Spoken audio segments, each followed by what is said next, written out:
Praise the Lord.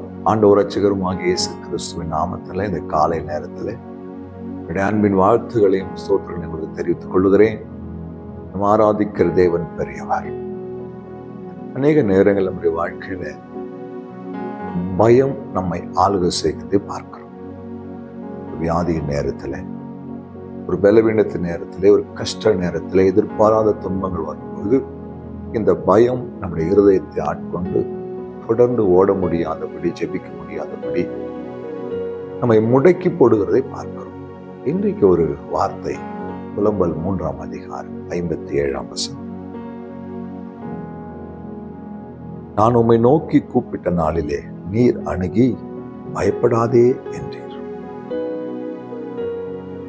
ஆண்டவரை நோக்கி கூப்பிடும் பொழுது அவர் வந்து பயப்படாதே. ஆண்டவர் அநேக இடங்கள்ல இயேசு கிறிஸ்து இந்த வார்த்தையை பயன்படுத்தியிருக்கு. காரணம் என்ன தெரியுமா? பயம்.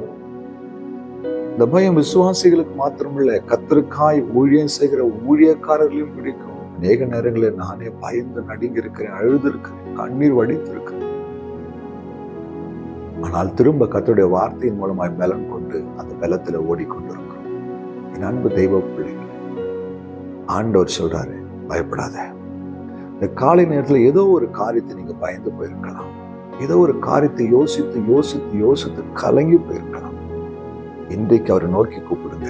அவர் உங்களை பார்த்து சொல்றாரு, பயப்படாத தங்கச்சி, பயப்படாத சகோதரி, பயப்படாத தம்பி, பயப்படாத சகோதரன், எதை குறிச்சும் பயப்படாதீங்க. உங்களை அழைத்தவர் அவர் தான்.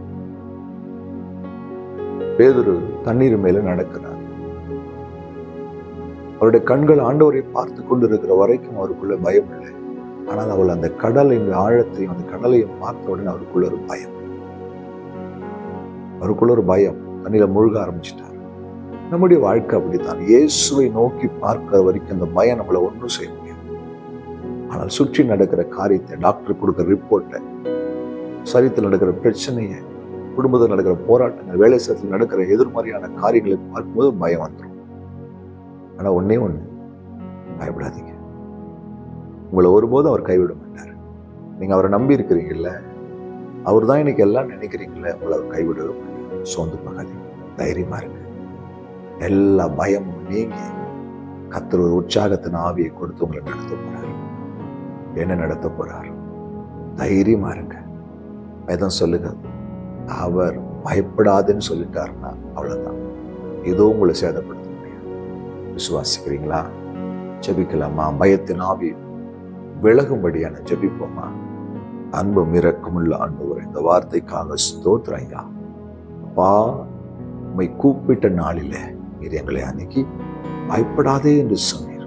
இந்த வார்த்தை கேட்கிற ஒவ்வொரு குடும்பத்திலும் இந்த வார்த்தை இப்போது உரித்தாகட்டும்.